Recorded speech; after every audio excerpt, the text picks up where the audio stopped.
deste santo sábado, os costumes de Jesus. Permaneça ainda em sintonia e colocando as intenções deste culto e intercedendo ainda pelo mensageiro desta manhã, o pastor Amil, que está com a oportunidade.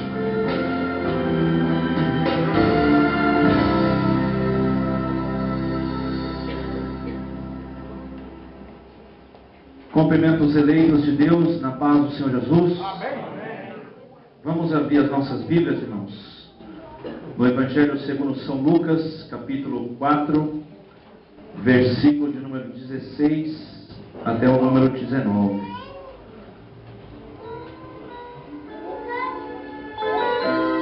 Louvado seja Deus. Glória a Deus. Diz assim a palavra de Deus para todos nós. Indo para Nazaré, onde fora criado, entrou um sábado na sinagoga segundo o seu costume, e levantou-se para ler. Então lhe deram o livro do profeta Isaías, e abrindo o livro, achou o lugar onde estava escrito: O Espírito do Senhor está sobre mim, pelo que me ungiu para evangelizar os pobres.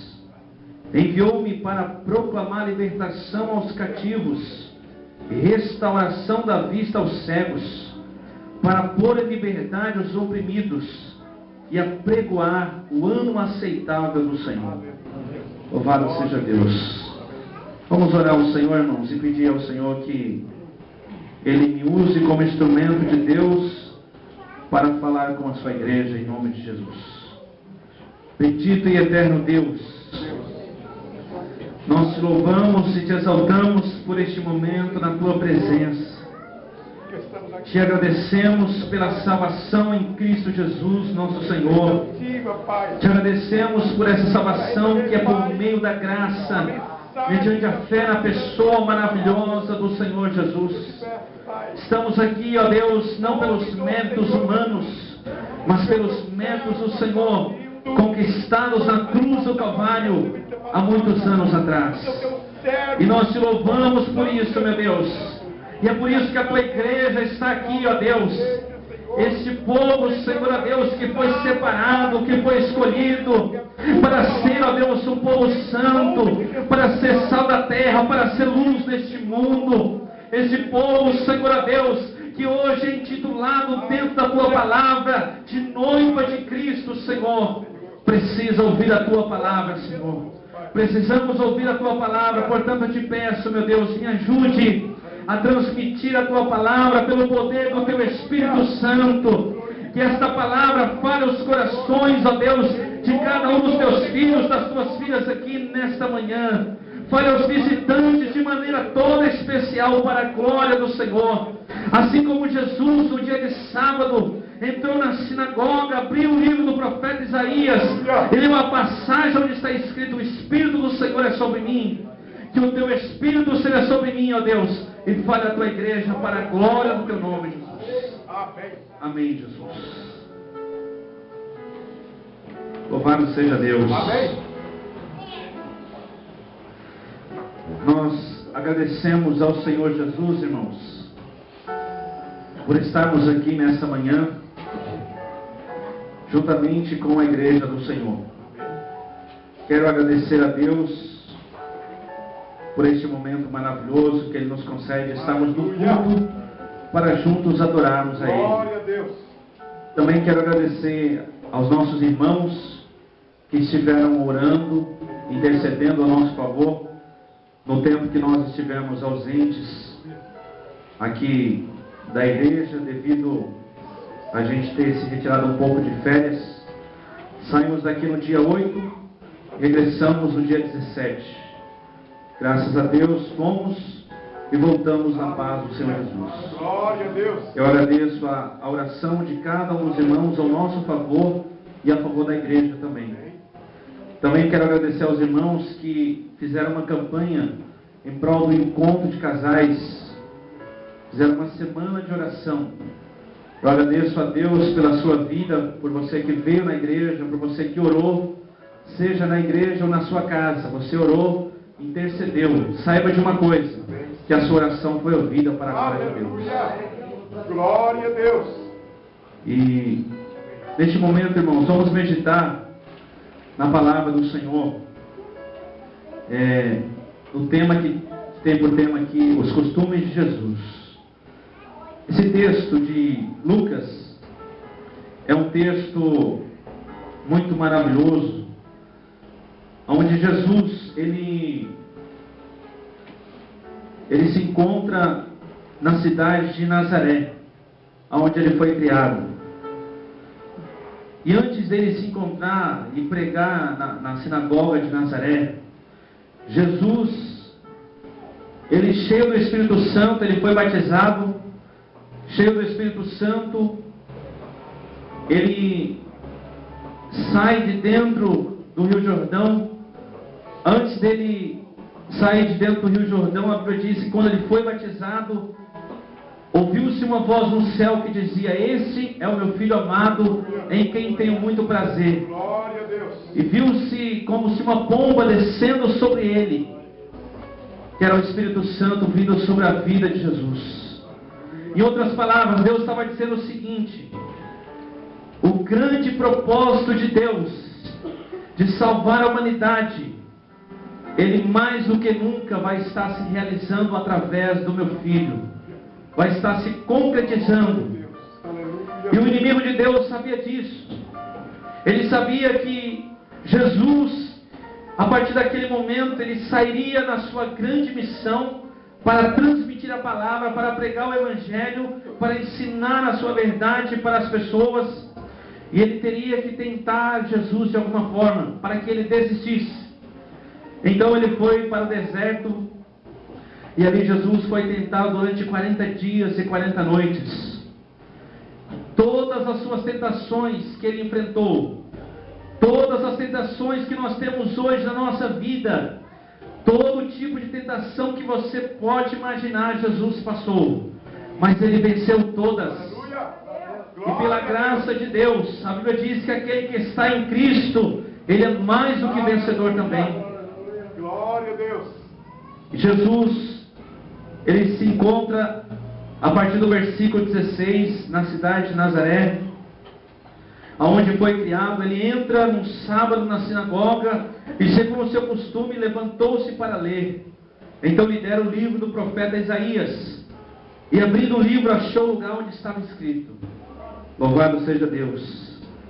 Irmãos, que extraordinário, irmãos, como que Deus ele faz as coisas. Olha só, Jesus foi dar a oportunidade para ele pregar.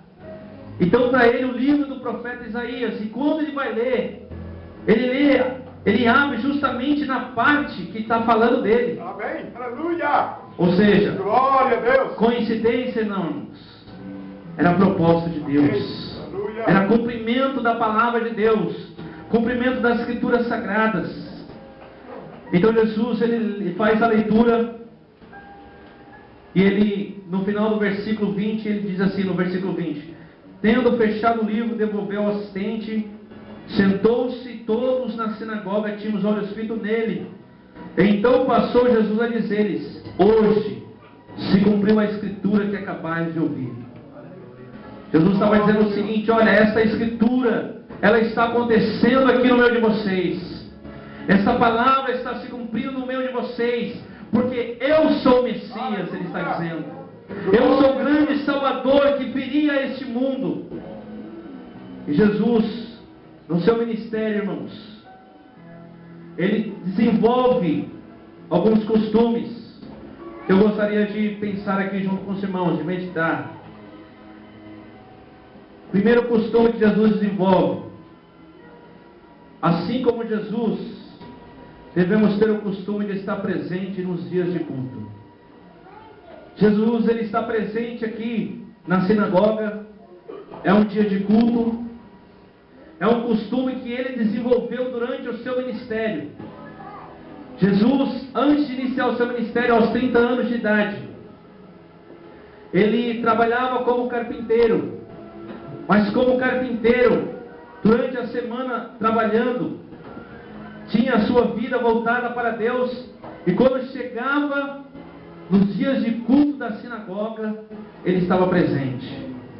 quando era dia de sábado, Jesus estava presente na sinagoga. Jesus tinha prazer, irmãos, em estar presente ali nos dias de culto. A Bíblia diz em Mateus 4, versículo 23. Por favor. Percorria Jesus toda a Galileia, ensinando nas sinagogas, pregando o evangelho do reino e curando todas as doenças e enfermidades entre o povo. Ou seja, ele tinha prazer, irmãos, em estar na sinagoga. Nos dias de culto, Jesus não perdia os cultos. Ele podia estar fazendo o que fizesse. Ele sabia que quando estava se aproximando o sábado ou os dias de culto, ele fazia o possível para estar ali presente nos dias de culto. A sinagoga, ela surgiu durante o cativeiro na Babilônia, depois da da destruição do templo. O povo instituiu esses centros locais de adoração. Mesmo depois que o templo foi restaurado, a adoração nas sinagogas continuou. Lucas observa que Jesus estava acostumado a frequentar os cultos na sinagoga, regularmente aos sábados. Os membros participavam do culto e eram frequentemente solicitados a ler as Escrituras e a fazer comentários apropriados. Jesus, como uma pessoa estudiosa da palavra, ele tinha esse prazer, esse costume de estar presente nos dias de culto. Em Atos 2, versículo 46, a Bíblia diz assim: e perseverando unânimes todos os dias no templo, e partindo pão em casa, comiam com alegria e singeleza de coração. Aleluia. Quando Jesus ele parte, irmãos, ele sobe para o céu, a igreja primitiva ela continua o costume de Jesus, só que agora de uma forma muito mais intensa, porque todos os dias a igreja está cultuando. Todos os dias a igreja está ali, no local de culto, adorando e bendizendo o nome do Senhor. Todos os dias essa igreja, diz a palavra, ela está perseverando, irmãos. Os cristãos que vemos no livro de Atos, não se contentavam em se encontrar uma vez por semana para o culto habitual. Encontravam-se diariamente, cuidavam uns dos outros diariamente, ganhavam almas diariamente, examinavam as Escrituras diariamente e cresciam em número diariamente. A fé cristã era uma realidade diária, não uma rotina semanal. Isso porque Cristo ressurreto era uma verdade viva para eles, e o seu poder de ressurreição operava na vida deles por meio do Espírito Santo. Ou seja, para a igreja primitiva, irmãos, culto era uma realidade diária. Estar presente para adoração era algo diário. Testemunhar da palavra era algo diário. A fé cristã deles era uma realidade contínua todos os dias. Trazendo esse costume de Jesus para nossas vidas, é importante nós meditarmos, irmãos, entendemos a importância de nós estarmos presentes nos dias de culto. Nós temos cultos aqui todos os dias, amém? Não é todos os dias. Nós temos cultos no sábado, nós temos culto no domingo, nós temos cultos na quarta-feira. São os dias oficiais de culto. E são dias, irmãos, onde nós precisamos estar presentes. Jeremias, no capítulo 18, Deus chega para ele e fala assim: Jeremias, desce à casa do oleiro, e lá te farei ouvir as minhas palavras. A Bíblia diz que enquanto ele não desceu, irmãos, Deus não falou com ele. Enquanto ele não foi na casa do oleiro, ele não ouviu a palavra de Deus. Enquanto ele não foi aonde Deus tinha dito para ele, ele ficou sem ouvir a palavra de Deus. Mas quando ele desceu na casa do oleiro, e ele chegou lá, e ele começou a observar o trabalho daquele homem, fazendo o seu trabalho sobre as rodas, diz a palavra: veio a palavra de Deus para ele. Deus falou com Jeremias naquele momento, trazendo isso para a nossa vida. Aqui, irmãos, é comparado à casa do oleiro no sentido espiritual. Glória a Deus. É aqui onde Deus fala conosco. É aqui onde nós somos moldados. É aqui onde o Espírito Santo vai levantar grandes pregadores. É aqui onde o Espírito Santo vai levantar futuros pastores. É aqui onde o Espírito Santo vai estar levantando diaconisas, presbíteros para a sua igreja, homens e mulheres cheios do Espírito Santo de Deus. É aqui onde nós somos sarados. É aqui onde as nossas feridas são curadas. É aqui onde nós, muitas vezes fracos, às vezes desanimados, abatidos, somos fortalecidos diante do Senhor. Por isso, irmãos, é importante nós estarmos presentes nos dias de culto. Jesus tinha esse costume de estar presente nos dias de culto. Ele não perdia os cultos. Assim também eu quero dizer para você, não perca os cultos. Não perca os dias de culto. Faça o possível para estar presente na casa de Deus. Lá em São Paulo, muitas vezes, para mim chegar na igreja na quarta-feira, eu tinha que ir direto do serviço, do jeito que eu estava, com a minha marmita nas costas, na mochila, eu ia para a igreja para adorar ao Senhor. Aleluia. 2 horas de ônibus para chegar na igreja. Chegava ali cansado e exausto. Mas ali, irmãos, diante da presença do Senhor, a gente era fortalecido, a gente era encorajado, a gente era renovado, e a gente continuava tendo força de Deus para continuar firme na presença do Senhor. Jesus Cristo, irmãos, estava presente na sinagoga. Aquele povo que estava ali presente na sinagoga teve o prazer e o privilégio de ver ele pregando a palavra.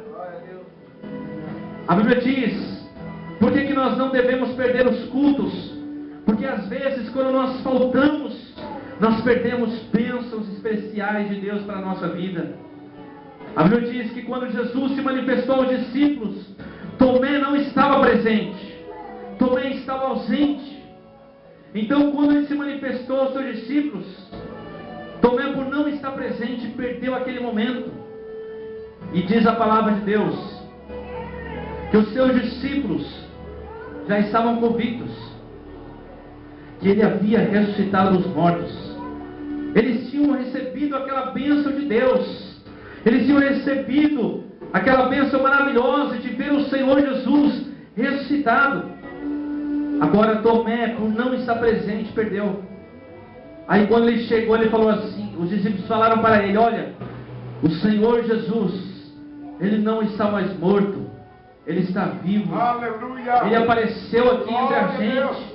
Nós vimos ele. Aleluia. Nós falamos com ele. Nós comemos com ele. Glória a Deus. Tomé olhou para eles e falou o seguinte: se eu não ver ele, se eu não tocar nas suas feridas, no seu lado, eu não vou crer. Jesus, por amor a Tomé e por misericórdia a ele, se manifesta uma semana depois. E quando ele entra no meio dos cristãos ali, dos discípulos, ele já vai em direção a Tomé. Chega para ele e fala assim: toca em mim, toca e vê que sou eu que ressuscitei. Aleluia. Sou eu mesmo, Glória Tomé. a Deus. Sou aquele que estive morto, mas eis que estou vivo para todo sempre. Glória a Deus. Aí Tomé vê, irmãos, e ele crê. E ele fala: Senhor meu e Deus meu. Aleluia. Louvado seja Deus. Glória a Deus. A Bíblia diz também, tinha uma mulher chamada Ana, que ela estava adorando ao Senhor, uma profetisa chamada Ana. Ela estava no templo. Em Lucas 1, versículo 36, diz assim: havia uma profetisa chamada Ana, filha de Fanuel, da tribo de Assê, avançada em dias, que vivera com seu marido 7 anos desde que se casara, e que era viúva de 84 anos, e não deixava o templo, mas adorava noite e dias em jejuns e orações. E chegando naquela hora, dava graças a Deus, e falava a respeito do menino a todos os que esperavam a redenção de Jerusalém. Glória a Deus. Louvado seja Deus. Aleluia. Ana era uma profetisa de 84 anos de idade. todos os dias estava no templo adorando e bendizendo o nome do Senhor. E diz a Bíblia, irmãos, que como resultado da sua perseverança em estar participando nos dias de culto, ela teve o prazer e o privilégio de ver o Senhor Jesus ainda uma criança. E quando ela viu aquela criança, ela falou assim: eis aqui a redenção de Jerusalém, esse aqui é o Salvador do mundo. E ainda falou sobre ele, irmãos. Ou seja, ela teve o prazer de conhecer o Senhor Jesus pessoalmente, porque ela perseverou, irmãos. Quantas bênçãos nós perdemos por às vezes perder os dias de culto? Quantas bênçãos nós perdemos por negligenciar os momentos de culto? Por estar presente, por negligenciar. Às vezes nos encontramos despreparados para enfrentar as lutas, as batalhas do dia a dia. Eu não vou para o culto não, porque eu estou triste. Eu não vou para o culto porque eu estou passando por esta luta e por esta luta.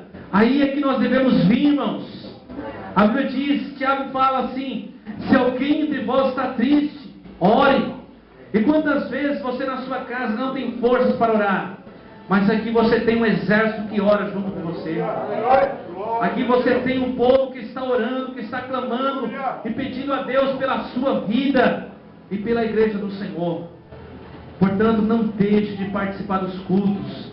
Venha na quarta-feira, venha no domingo, esteja presente nos cultos para a glória do Senhor. E cada vez que nós fazemos isso, irmãos, nós crescemos para a glória de Deus. Ainda sobre os costumes de Jesus, o que nós aprendemos sobre esse texto: assim como Jesus, devemos ter o costume de participar, irmãos, da escola bíblica aos sábados. Jesus, ele estava na sinagoga, e a sinagoga, ela começava de manhã. E tinha um momento como se fosse a escola bíblica. Lá não tinha na época intitulada assim, escola bíblica, como nós temos hoje. Mas funcionava uma escola, onde as pessoas estudavam a Bíblia. Tanto para as crianças como para os adultos, funcionava uma escola. As crianças eram colocadas, sentadas no chão, em volta do professor, e ali o professor falava para elas as palavras do Senhor, ensinava para eles a lei. E desde pequeno eles eram ensinados ali na sinagoga os costumes e os princípios da palavra de Deus. Dentro da própria sinagoga era ensinado que os pais deveriam ensinar os seus filhos em casa. Era uma responsabilidade que eles deveriam ter constante durante a semana. A escola bíblica, irmãos, ela funcionava na sinagoga. Jesus participou da escola bíblica várias vezes. Trazendo isso para a nossa vida, irmãos. Esse momento que nós fazemos aqui na igreja, da escola bíblica, e o momento da pregação, são dois momentos extremamente importantes para a igreja de Cristo. Por quê, irmãos? Porque é no momento que nós aprendemos a palavra. É no momento que nós vamos estudar. É no momento ali que nós vamos compreender mais a palavra. Agora nós estamos estudando sobre a carta a Pedro, não é isso? É isso, irmãos? Ah, sim, aos Romanos. Estamos estudando sobre a carta aos Romanos. A carta aos Romanos é considerada, irmãos, das cartas de Paulo, uma das cartas que mais explica, tem esclarecido o Evangelho de Cristo, para nós entendermos. Então faça um propósito com Deus, leia esse livro. Não, eu vou pegar Romanos, vou começar a ler o livro de Romanos. Faça um propósito, irmão, leia, porque a escola bíblica, ela existe para fazer com que nós possamos entender a palavra, para que nós possamos compreender a palavra de Deus como ela é, para que nós possamos crescer, irmãos. A escola bíblica, ela é extremamente importante. Então, se a escola bíblica é importante, Jesus dava valor para ela, nós devemos dar um valor singular para a escola bíblica também, irmãos. Glória a Deus. A história do ensino bíblico, ele é muito interessante. Lá no Éden, o método de ensino usado por Deus era a comunicação direta. pois o Senhor andaria com Adão e revelar-se-ia progressivamente a ele. Nele o homem descobriria a vida no real completo sentido da palavra. Nesta relação o homem aprenderia também a amar a Deus, e o que implicitamente inclui adorá-lo, cultuá-lo e obedecê-lo. Então o relacionamento ali no Jardim do Éden, com Adão e Eva, Deus usava um método de ensino de comunicação direta. O tempo passou, de Adão até Jacó, o plano de tornar o conhecimento da palavra de Deus foi desenvolvido pela comunicação direta a homens escolhidos, aos quais os propósitos divinos, o certo e o errado, o culto aceitável, etc., eram revelados para a transmissão superior a outros homens. Por exemplo, a responsabilidade da família no ensino do temor do Senhor era passado já nesse tempo. Gênesis 18, o versículo 19, a palavra de Deus ela diz assim, falando de Abraão: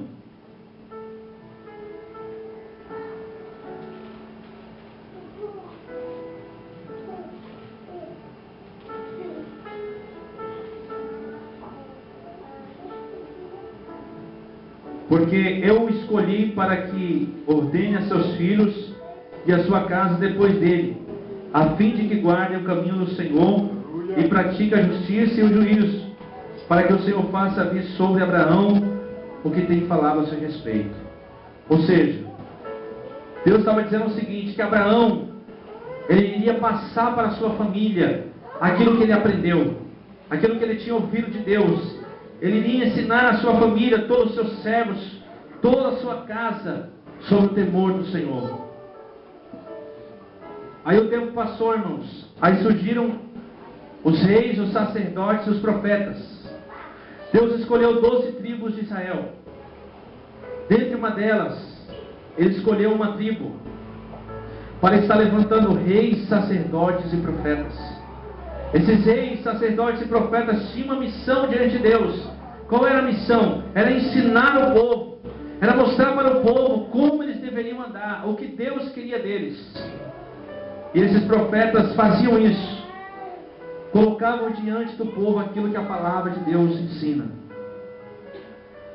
Aí nós chegamos no nosso tempo. Houve um tempo no século XIX, onde um irmão fundou uma escola chamada Escola Bíblica Dominical, onde ali começava-se a ensinar a palavra que nem ensinava na sinagoga. Voltaram aos princípios da palavra de Deus, entenderam que esse momento, ele é extremamente importante para a igreja. Então, ela ganhou proporção e hoje nós temos a escola bíblica na nossa igreja.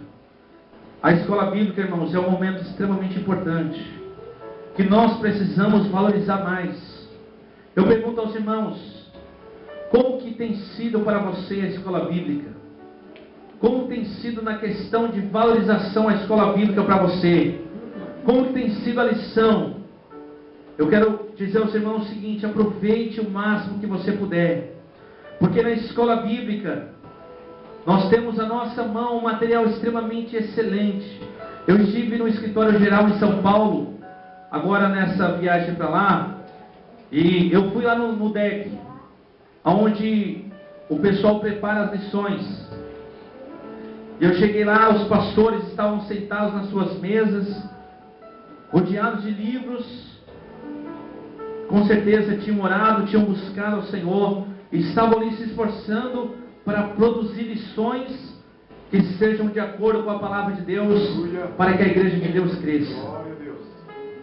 As lições que chegam nas nossas mãos são lições que são feitas com o máximo de dedicação possível, irmãos. São pessoas que se dedicam à sua vida, são pessoas que muitas vezes vão dormir tarde da noite, escrevendo, orando a Deus, pedindo que Deus ajude a colocar as palavras certas, para que seja de maneira clara, para que quando a lição chegar na nossa mão, nós possamos ler e compreender o assunto que está sendo tratado. Portanto, irmão, valorize Valorize o momento da escola bíblica. Estude a lição na sua casa. Chegue cedo. Chegue no horário. Nós podemos, às vezes questionar assim. Às vezes tem pessoas que questionam. Mas o culto passou do horário. É porque às vezes a escola bíblica começou atrasada. Porque estava esperando alguém chegar. E o certo, irmãos, é nós chegarmos no horário. Precisamos melhorar, irmãos, a nossa questão com relação à escola bíblica. Precisamos estudar não por estudar. Precisamos estudar para crescer na vontade de Deus. Precisamos esforçar, irmãos, para que nós possamos ser uma igreja alicerçada cada vez mais na palavra do Senhor. Jesus tinha esse costume de estar presente na escola bíblica. Se esforce, chegue no horário. Ah, sábado de manhã, pastor, é uma luta. Eu tenho meus filhos lá. Quando eu levanto meu filho, ele fica grudado no cobertor. Eu sei, irmãos, não é fácil não. É uma luta, ainda mais quando é tempo de frio, né? Mas assim, vale a pena, irmãos, vale a pena. Todo esforço que nós fizermos no reino de Deus, com fé e com amor e com dedicação, ele não será vão no Senhor. Então, irmãos, eu vou ficar só por aqui, ainda tem mais coisas, mas o tempo está avançando e a gente vai ficar por aqui. Então, que os irmãos possam ver a escola bíblica como um momento da igreja extremamente importante. Extremamente importante, irmãos. Crente que não estuda a palavra, cristão que não estuda a palavra, irmãos, não tem maturidade, não cresce, se torna criança espiritual até Jesus voltar, se torna fraco na fé, não tem alicerce profundo, e os ventos de doutrina vêm e levam embora. Entendeu? E Jesus não quer isso para nós. Ele quer que a gente seja firme na palavra. Amém, irmãos? Então, essa é a palavra que o Senhor nos deixa nessa manhã. Que Deus abençoe a igreja no nome do Senhor Jesus.